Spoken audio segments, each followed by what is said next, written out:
नमस्कार दोस्तों, मेरा नाम है डेविड और स्वागत करते हैं आपके अपने YouTube channel struggle in life में।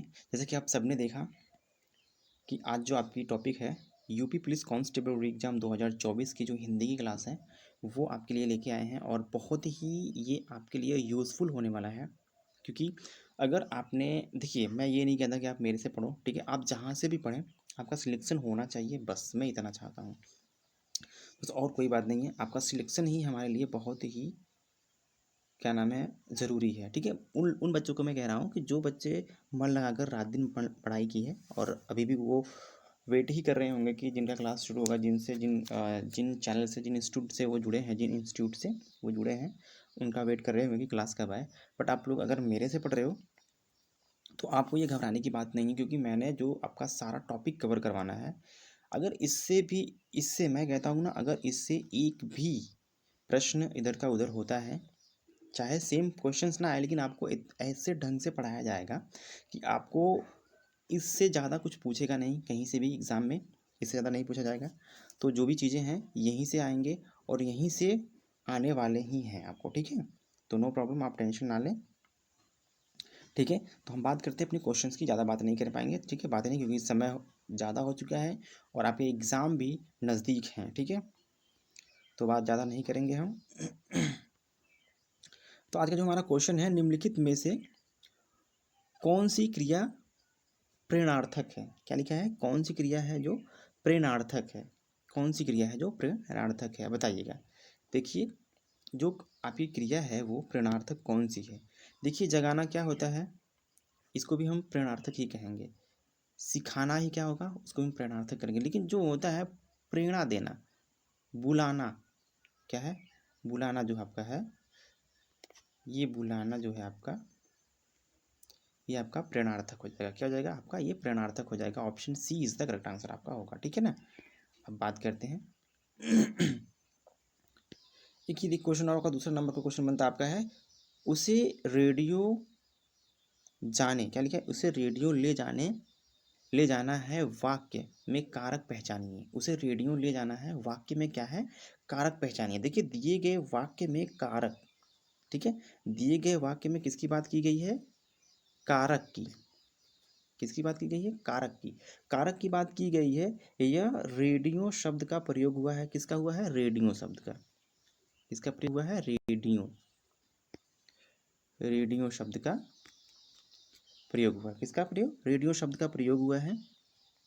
वाक्य का अर्थ, क्योंकि इस शब्द से किसी का बोध हो रहा है। किससे बोध हो रहा है, किसी का क्या हो रहा है, बोध हो रहा है। क्या हो रहा है, बोध हो रहा है। किसी शब्द का क्या हो रहा है, बोध हो रहा है। तो क्या होगा आपका ऑप्शन, क्या हो जाएगा, कर्म हो जाएगा। क्या होगा, कर्म। जो ऑप्शन हो जाएगा आपका, ये कर्म हो जाएगा। Option B is the correct answer आपका हो जाएगा। कारक जो होगा कर्म होगा, क्योंकि इससे क्या हो रहा है, रेडियस की क्या हो रहा है, किसी वस्तु का क्या हो रहा है, बोध हो रहा है। तो इससे क्या होता है आपका, वाक्य का बोध हो रहा है, तो क्या हो जाएगा, कर्म हो जाएगा आपका। ऑप्शन बिल्कुल कर्म करेक्ट आंसर आपका हो जाएगा, ठीक है। नेक्स्ट क्वेश्चन बात करते हैं। देखिए, नेक्स्ट क्वेश्चन की जो बात होती है, गीदड़ का पर्यायवाची क्या है, गीदड़, गीदड़ सॉरी, गीदड़ की बात हो रही है ना, गीदड़। अब गीदड़ की पर्यायवाची की हम बात करते हैं, गीदड़। देखिए, गीदड़ का पर्यायवाची शब्द श्रृंगार, शियार, जुमकाम, क्या है, जम्बुक और निशामृग आदि होते हैं। क्या होते हैं, काफ़ी काफ़ी चीज़ें होती हैं, मैं थोड़ा सा लिख करके आपको बता देता हूँ। देखिए, आपका सबसे पहले हो जाएगा श्रृंगार। क्या हो जाएगा, श्रृंगार। और दूसरा आपका क्या हो जाएगा,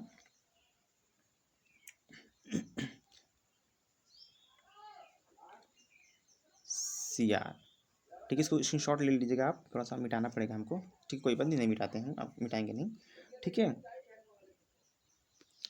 जम्बुक, क्या हो जाएगा, जम्बुक, ओके। और एक होता है, जम्बुक हो जाएगा, आप थोड़ा सा सुन लीजिए क्या होगा। और एक और निशाग्री, निशा मृग होगा, आदि होता है, निशा मृग और आदि होते हैं, ठीक है ना, निशा मृग और आदि होते हैं। क्या होता है, गीदड़ की पर्यायवाची अगर आते हैं ऑप्शन में आपके, अगर इसको स्क्रीनशॉट ले लें आप, ठीक है, जो होगा तो ऐसे भी हो सकता है, ठीक है। देखिए, यहाँ पे लिखा है ना, श्रृंगार, क्या है, श्रृंगार, सॉरी मैं श्रृंगार लिख दिया था, मैं श्रृंगार है, ठीक है ना, श्रृंगार मैंने लिख दिया था। वहाँ पर जो आपका ऑप्शन होगा एक श्रृंगार।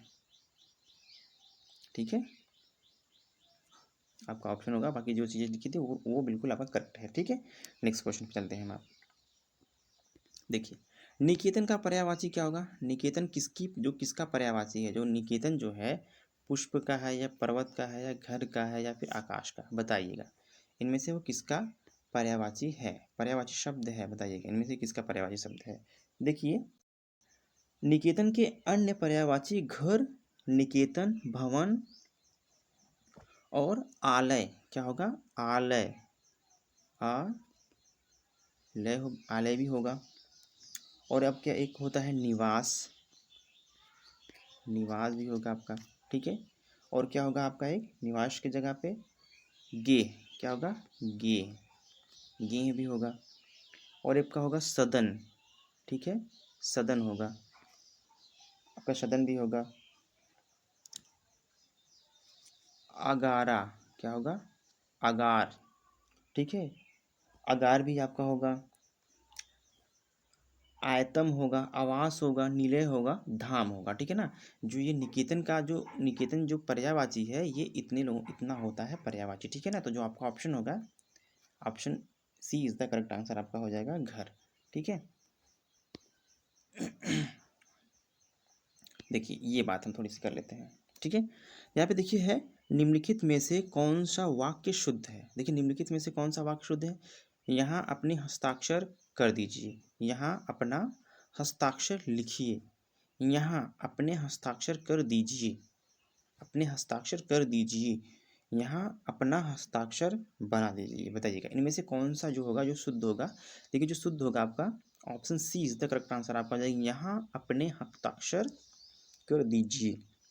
आप एक बार देख लीजिए इनमें कितना डिफरेंट है। अपने हस्ताक्षर कर दीजिए, अपने हस्ताक्षर कर दीजिए, जो आपका होगा शुद्ध होगा, बिल्कुल शुद्ध है। ठीक है ना, option C is the correct answer आपका हो जाएगा। ओके, नेक्स्ट क्वेश्चन क्या आपका? प्रतिमान में कौन सा समास है? प्रतिमान में कौन सा समास है? अब बात करते हैं प्रतिमान की। प्रतिमान में कौन सा समास है? देखिए, प्रतिमान पद में प्रतिपद अव्यय एवं प्रधान है। क्या है?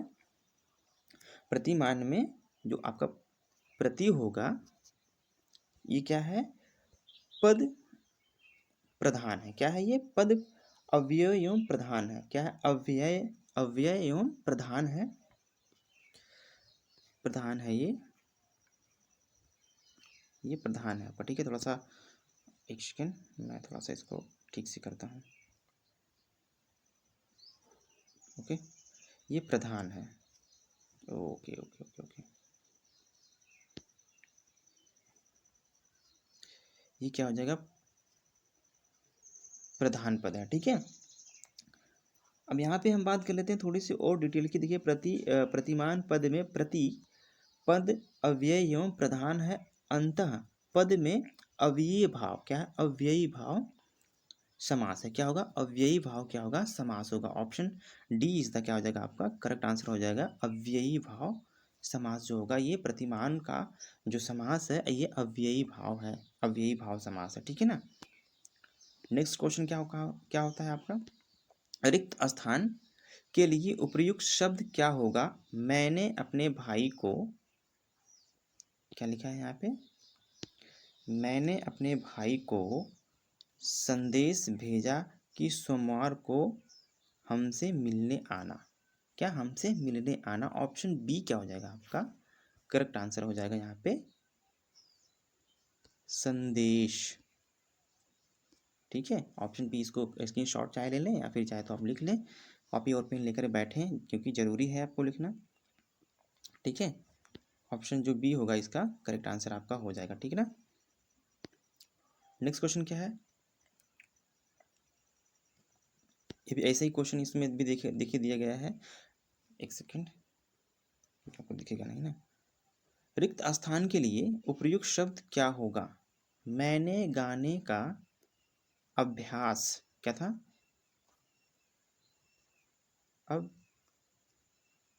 अभ्यास, मैंने गाने का अभ्यास कर रहा हूँ। मैं गाने का अभ्यास कर रहा हूँ, मैं गाने का क्या कर रहा हूँ? अभ्यास कर रहा हूँ। Option B is the correct answer आपका हो जाएगा। ठीक है, अब एक क्वेश्चन और आपका यहाँ पे बनता है, देखिए का क्या लिखा है, का किस कारक की विभक्ति है। अब इसमें से बताइएगा किस कारक की जो विभक्ति है का। थोड़ी सी हम बात कर लेते हैं डिटेल्स की। ओके, थोड़ा सा आप घबराइएगा मत, थोड़ा सा मैं इसको इधर कर रहा हूँ क्योंकि लिखना है ना। अब बात करते हैं थोड़ी सी। देखिए संज्ञा या सर्वनाम में क्या लिखा है, संज्ञा, संज्ञा या सर्वनाम में, अब यहाँ हम यही हम थोड़ी सी आपको डिटेल बताएं। संज्ञा या सर्वनाम में जिस रूप की वजह से एक वस्तु की दूसरी वस्तु के संबंध का पता चले उसे क्या कहेंगे, उसे संबंध कारक कहते हैं। क्या कहते हैं, संबंध कारक कहते हैं। इसे इसके विभक्ति चिन्ह हैं, जो इसके विभक्ति चिन्ह होंगे का होंगे, की, सॉरी की नहीं है, एक सेकेंड, का, के, और यहाँ पर आपका हो जाएगा की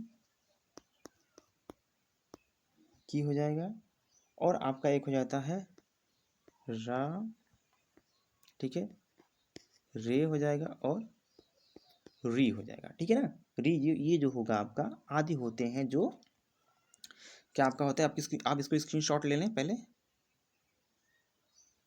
अब हम थोड़ी सी आपको बताते हैं क्या होता है इसमें। देखिए क्या लिखा है यहाँ पे, ये का किस कारक की विभक्ति है। तो किसकी विभक्ति है, कारक जो है ये का, की, का, के, की, र, रे, री, कि किसकी है विभक्ति है, इसमें से इसकी होगी। लेकिन ऑप्शन में आपका का ही रहेगा, लेकिन अगर ऑप्शन इसके अलावा भी अगर ऐसा दिया रहता है ऑप्शन में, तो आप इनमें से ऑप्शन का एक टिक लगाकर चले आएंगे, ठीक है ना। ठीक है, तो जो आपका ऑप्शन हो जाएगा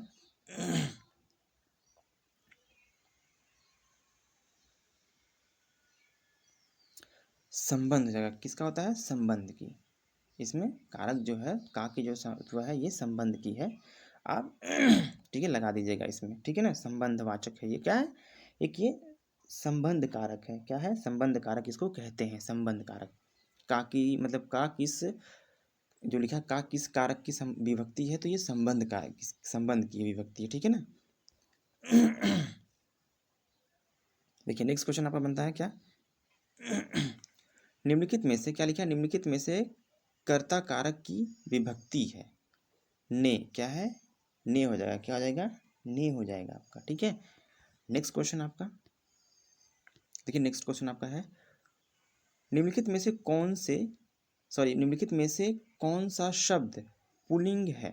निम्नलिखित में से कौन सा शब्द जो है पुल्लिंग है। देखिए बचपन होता है या फिर किसी से रिलेटेड होता है, जैसे चाचा, दादा, नाना, मामा और भाई, ठीक है, भाई, मौसा आदि चीज़ क्या हो जाएंगे, ये पुल्लिंग हो जाएंगे। अगर ये में स्त्रीलिंग की बात की जाए तो नानी, नाना, मम्मी, पापा, सॉरी पापा नहीं, मम्मी, मौसी, बहन, ये चीज़ें जो हो जाएगा आपका स्त्रीलिंग हो जाएगा, ठीक है ना। तो बचपन क्या हो जाएगा आपका, ऑप्शन करेक्ट हो जाएगा इसमें से। देखिए एक क्वेश्चन और आपका इसमें से क्या होता है, देखिए इसमें पीताम्बर कौन सा समास है। क्या लिखा है यहाँ पे, पीताम्बर जो है कौन सा समास है। पीताम्बर जो आपका हो जाएगा ये कौन सा समास है, पीताम्बर में कौन सा समास है, जो पीताम्बर है उनमें कौन सा समास है। देखिए पीत है अंबर, क्या लिखा है यहाँ पे, पीत है अंबर, क्या है, पीत है अंबर। एक सेकंड फिर से लिख देते हैं, थोड़ा सा हो नहीं रहा है, पीत है अंबर, ठीक है, पीत है अंबर। इसमें क्या लिखा है, पीत है अंबर, जिसका अर्थ है कृष्ण। क्या होता है, पीताम्बर में बहुब्रीहि समास है। क्या है, पहले सबसे ध्यान से आप देख लीजिएगा, पीताम्बर में बहुब्रीहि समास है, ठीक है ना। इसका समास विग्रह होगा पीत है अंबर, जिसका अर्थ है कृष्ण। क्या होता है इसका जो समास होगा, जो इसका हम समास विग्रह करेंगे, विग्रह जो क्या कहते हैं ना, समास विग्रह अगर हम करेंगे इसका, तो यही होगा। इसमें समास विग्रह जो होता है यही होता है पीत है अंबर। क्या हो जाएगा? पीत है अंबर। और इसका अर्थ जो होता है, इसका अर्थ होता है कृष्ण। क्या हो जाएगा? कृष्ण हो जाएगा। ठीक है, इसका अर्थ जो हो जाएगा ये कृष्ण हो जाएगा। इसका अर्थ कृष्ण हो जाएगा आपको। ठीक है ना, थोड़ा सा आप ध्यान से पढ़िएगा तो ज़्यादा आपके लिए बहुत ही बेनिफिशियल ये क्लास होने वाली है। क्योंकि देखिए थोड़ा सा हमारा चैनल छोटा है तो आप लोग इग्नोर कर देते हैं, बट आपको इसमें से एक भी चीज़ें गलत नहीं मिलेंगी। ठीक है ना, आपके एग्ज़ाम से रिलेटेड सारी चीज़ें आपको करवाया जाएगा। ठीक है, तो नेक्स्ट क्वेश्चन क्या आपका होगा? देखिए नेक्स्ट क्वेश्चन आपका होता है निम्नलिखित में से कौन से शब्द स्त्रीलिंग है? सॉरी, कौन से शब्द स्त्रीलिंग है? निम्नलिखित में से कौन सा शब्द जो है स्त्रीलिंग है?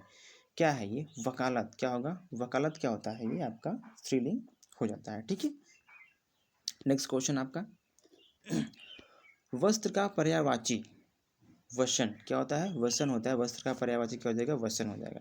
ठीक है, एक क्वेश्चन और आपका बनता है यहाँ पे, जो थोड़ा सा टफ होगा, बट कोई बात नहीं। यह कविता अनेक भाव प्रकट है। क्या है? अनेक भाव प्रकट करती है। रिक्त स्थान के लिए उपयुक्त शब्द होगा। देखिए तो यही होगा। यह कविता क्या करती है? अनेक भाव क्या करती है? अनेक भाव प्रकट करती है। ऑप्शन ए इस आपका करेक्ट आंसर हो जाएगा। आपको ज़्यादा घुमाएंगे नहीं। ठीक है, देखिए इसमें थोड़ा सा इसको मैं थोड़ा सा आपको समझा देता हूँ। ऐसे अगर क्वेश्चन आपको आते हैं, सेम क्वेश्चन जो आपके आते हैं, चिंतावन यह है कि 2 होगा 3, कैसे 4, पुनरुत्थान 5 होगा, देश का 6 हो जाएगा, क्रम संख्या का 1 हो जाएगा, और 1 और 2 के बाद वाक्य की जो संरचना है, वाक्य की जो संरचना का सही क्रम क्या होगा? अगर ऐसा आता है तो आप सीधे सीधे ऑप्शन जो आपका होता है 6, 5, 4 और 3, ये आपका ऑप्शन हो जाएगा। Option D is the correct answer आपका हो जाएगा। ठीक है, D is the correct answer. अगर ऐसे क्वेश्चन आते हैं तो, वैसे तो ऐसे क्वेश्चन आएंगे नहीं, बट थोड़ी सी आशंका थी इसलिए मैंने लगा दिया है। यहाँ पे लिखा है सीमा तेज चलती है। वाक्य में तेज क्रिया विशेषण क्या होगा? तेज क्रिया का होता है तेज ही होगा। क्या होगा? तेज क्रिया का होगा तेज क्रिया विशेषण है। क्या हो जाएगा? तेज क्रिया जो आपका हो जाएगा। Option C is the correct answer आपका हो जाएगा। ठीक है, देखिए एक ऑप्शन और आप यहाँ पे है। ठीक है, थोड़ी सी बात कर लेते हैं। सिर क्या लिखा है? सिर मुड़वाते ही ओले पड़े, लोकोक्ति का सही अर्थ क्या होगा? लोकोक्ति भी देखिए, उसमें लोकोक्ति भी पूछी गई है। ठीक है ना, लोकोक्ति का सही अर्थ क्या होगा? बात करते, थोड़ी सी ऑप्शन देखते हैं, फिर हम आपको बात बताएंगे। ठीक है ना, देखिए यहाँ पे क्या है? काम के बीच में व्यवधान पड़ना, विघ्न के बाद भी कार्य संपन्न होगा या होना, काम समाप्त होते ही खराब होना, या शुरू में ही विघ्न पड़ना। देखिए हम यहाँ पे बात कर लेते हैं। सिर मुड़वाते ही ओले पड़ने का लोकोक्ति सही अर्थ है शुरू में ही विघ्न पड़ना। वाक्य प्रयोग जैसे ही, क्या लिखा है? जैसे ही उसने 12वीं में प्रवेश लिया, कॉलेज का क्या होता है? कॉलेज का नया नया उत्साह, वैसे ही कॉलेज में लॉकडाउन लग गया। जैसे कि नया नया उत्साह ही जैसे शुरू हुआ, वैसे कॉलेज में क्या हो गया? लॉकडाउन लग गया। तो उसका शुरू क्या होता है आपका? शुरू में ही विघ्न पड़ना। क्या होता है? शुरू में ही विघ्न पड़ना। ये ऑप्शन आपका जो हो जाएगा करेक्ट आंसर आपका हो जाएगा। ठीक है ना, नेक्स्ट क्वेश्चन आपका क्या है? देखिए यहाँ पे नेक्स्ट क्वेश्चन आपका बनता है निम्नलिखित में से कौन सा शुद्ध है? निम्नलिखित में से कौन सा शुद्ध है? यहाँ शत्रु से खतरा है। क्या है? यहाँ शत्रु से खतरा है। Option B is the correct answer आपका हो जाएगा। 20, क्वेश्चन नंबर 20। एक क्वेश्चन और आपका यहाँ पे बनता है। देखिए निम्नलिखित में से कौन सा शब्द तत्सम नहीं है? देखिए तत्सम तो आपका जो शब्द है शियार तत्सम शब्द नहीं है। क्या है जो ये शियार जो है तत्सम शब्द नहीं है, बल्कि तद्भव है। क्या है? बल्कि ये तद्भव है। अगर ऑप्शन आता है क्या होगा ये, तो ये तद्भव है। क्या हो जाएगा ये? तद्भव। तद ये भाव है, तद्भव है। एक सेकंड फिर से लिखते हैं। ये तद्भव है। क्या है? ये तद्भव है, इसका हो जाएगा। ये आपका तत्सम शब्द नहीं है, ठीक है ना, बल्कि ये तद्भव है। बाकी इनमें से तत्सम शब्द है, ठीक है ना। नेक्स्ट क्वेश्चन देखिए, नेक्स्ट क्वेश्चन आपका क्या बनता है, निम्नलिखित में से कौन सा वाक्य शुद्ध है? ऑप्शन देखते हैं। वह अपनी वेतन नहीं ले पाया, वह अपने वेतन नहीं पाया, वह अपना वेतन नहीं ले पाया, वह अपना वेतन नहीं ले पाया। देखिए इनमें से अपना वेतन क्या है? नहीं ले पाया। Option C is the correct answer हो जाएगा। बाकी ये भी गलत है और ये भी गलत है, ठीक है। Option C is the correct answer आपका हो जाएगा। नेक्स्ट क्वेश्चन की बात करते हैं हम। निम्नलिखित में से कौन सा वाक्य शुद्ध है? फिर बता देंगे। तुम उसमें नाराज हो, उसमें क्या है? उनसे नाराज हो। यहाँ पे उनसे रहेगा, उनसे, सॉरी, यहाँ से उसमें नाराज हो, तुम उसमें नाराज हो, तुम उसे नाराज हो, तुम उससे नाराज हो, या फिर तुम उसको नाराज हो, या फिर तुम उससे नाराज हो। देखिए ये भी गलत है, ये भी गलत है, सी वाला भी गलत है, ये वाला सही है। तुम उससे नाराज हो, तुम उसमें नाराज हो, ये तो गलत ही है। तुम उसे नाराज हो, ये भी गलत है। तुम उसको नाराज हो, ये भी गलत है। Option D is the correct answer इसलिए स्पष्ट होती है कि कोई व्यक्ति है जो किसी से नाराज है, ठीक है ना। नेक्स्ट क्वेश्चन बात करते हैं। कर्षक का विलोम होगा मधुर। कर्षक का विलोम होता है क्या? मधुर होता है, ठीक है। नेक्स्ट क्वेश्चन बात करते हैं। जो जो तोला मापा जा सके के लिए निम्नलिखित में से कौन सा शब्द होगा? देखिए जिसमें तौला और मापा जा सकता है उसको परिमेय कहते हैं। क्या कहते हैं? परिमेय। ऑप्शन ए इज आपका क्या हो जाएगा? परिमेय जो हो जाएगा वो आपका बिल्कुल करेक्ट आंसर हो जाएगा, परिमेय, ठीक है ना।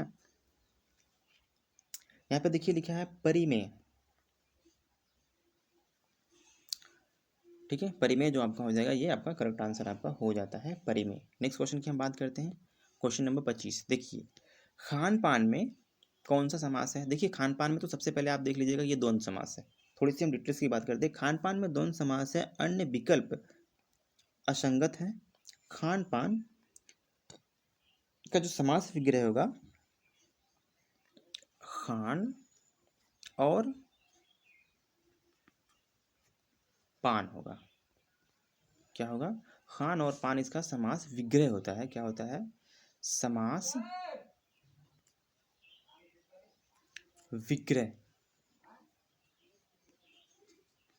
विग्रह, ठीक है। समास विग्रह होता है। यहाँ बगल में चिल्ली चिल्लम करते रहते हैं, दिमाग खराब होता है, पढ़ाने में भी डिस्टर्ब हो जाते हैं हम लोग। देखिए एक क्वेश्चन और आपका यहाँ पे बनता है। निम्नलिखित में से अंतस्थ क्या है? अंतस्थ व्यंजन कौन सा है? अंतस्थ व्यंजन कौन सा? देखिए अंतस्थ व्यंजन तो आपका ला हो जाएगा, लेकिन और भी हम थोड़ी सी बात कर लेते हैं डिटेल्स की। देखिए जिन वर्गों में उच्चारण वर्णमाला के बीच अर्थात स्वर और व्यंजनों के बीच में होता है वे क्या होते हैं? अंतस्थ व्यंजन कहलाते हैं। ये व्यंजन चार होते हैं। कौन कौन से होते हैं? चार होते हैं। थोड़ी सी हम बात कर रहे हैं कौन कौन से होते हैं। एक तो होता है या, दूसरा होता है र, और तीसरा होता है ल, और चौथा आपका होता है व, ठीक है। इसको आप स्क्रीनशॉट ले लेंगे। अगर ऐसे ऑप्शन में आपको दे देते हैं तो इनमें से किसी का भी लगा देते हैं, क्योंकि ऑप्शन में आपके यहाँ पे ला है, ऐसे ऑप्शन और भी दे देंगे तो आप उसमें लगा लेंगे, ठीक है ना। तो नेक्स्ट क्वेश्चन क्या है? भक्त ईश्वर पर श्रद्धा, क्या लिखता है? भक्त ईश्वर पर श्रद्धा है रिक्त स्थान के लिए उपयुक्त कौन सा होगा? देखिए कौन सा होगा? इस भक्त ईश्वर पर क्या करता है? श्रद्धा रखता है। क्या रखता है? श्रद्धा रखता है। Option B is the correct answer आपका हो जाएगा। ऐसा ठीक है। नेक्स्ट क्वेश्चन क्या आपका बनता है, निम्नलिखित में से कौन सा वाक्य शुद्ध है? विद्यार्थियों को इस पुस्तक की अध्ययन उपयोगी है। विद्यार्थियों को इस पुस्तक का अध्ययन उपयोगी होगा। विद्यार्थियों के लिए इस पुस्तक का अध्ययन उपयोगी होगा, या फिर विद्यार्थियों को इस पुस्तक का अध्ययन उपयोगी होगा। ठीक है, अब बात करते हैं, थोड़ी सी हम डिटेल्स की देख लेते हैं जो आपका है।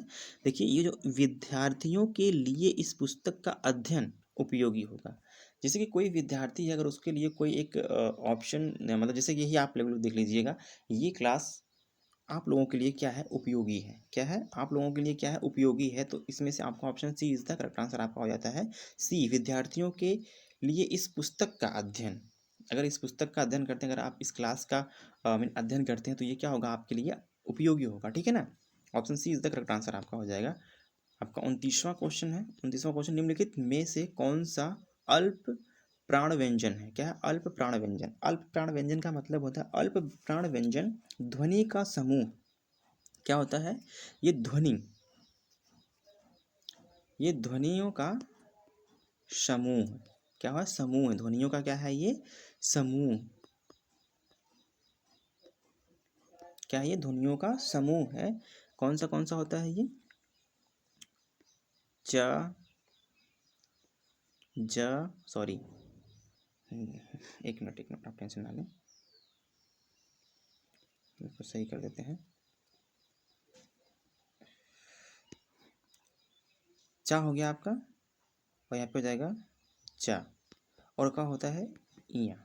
ठीक है, ये जो हो जाएगा आपका, ये समूह का होगा, समूह का अन्य विकल्प असंगत, अंततः सही विकल्प च और ज, इया है। ऐसे व्यंजन, जो ऐसे व्यंजन जिनको बोलने में कम समय लगता हो और बोलते समय मुख से कम वायु निकलती हो, उन्हें अल्प प्राण व्यंजन कहते हैं। क्या कहते हैं, अल्प प्राण व्यंजन उन्हें कहते हैं। ओके, ठीक है, तो ऑप्शन क्या हो जाएगा आपका, ये बा भी आपका हो जाता है ब, कम लगता है। ठीक है ना, च छ ञ, क्या हुआ, कम लगा समय, च ज ञ, भा मा, समय ज़्यादा लग रहा है ना आपको, बोल के आप देख लीजिएगा, ठा बा, बा बोल दिया आप, बिल्कुल सिंपल सा हो गया। Option A is the correct answer आपका हो जाएगा। ठीक है, नेक्स्ट क्वेश्चन जो आपका लास्ट क्वेश्चन है। ठीक है, लास्ट क्वेश्चन आपका क्या बनता है आपका इसमें से, देखिए, निम्नलिखित में से कौन सा शब्द घर का पर्यायवाची है? देखिए, घर का पर्यायवाची अगर निकेतन पर्यायवाची वो हो सकता है, तो इसका क्या हो जाएगा, निकेतन हो जाएगा। घर का पर्यायवाची क्या हो जाएगा, निकेतन हो जाएगा। Option D is the correct answer हो जाएगा। तो आज का क्वेश्चन जो आपका यहीं पे समाप्त होता है दोस्तों। ठीक है, थोड़ा सा आप मन लगा के पढ़ाई करिए, क्योंकि मैं ज़्यादा बातें नहीं कर पाऊँगा, और भी मुझे क्लास रिकॉर्ड करना है आज ही। ठीक है, ये तो 11 बजे वाली क्लास थी, इसको मैंने 11 बजे अपलोड करना है। ठीक है ना, तो थोड़ा सा समय दीजिएगा आप हमें, हम आपको आपके लक्ष्य तक, और इस बार जो बच्चे मेहनत कर रहे हैं, जो भी बच्चे मेहनत कर रही हैं ढंग से, यानी पूरे जी और लगन के साथ कर रही हैं, उनके जिस्म पर इस बार वर्दी होगी, होगी तो होगी, उनके बदन पर वर्दी का जो सितारा वो चमकने वाला है, ये मेरा आपसे वादा है। ठीक है, तो नमस्कार।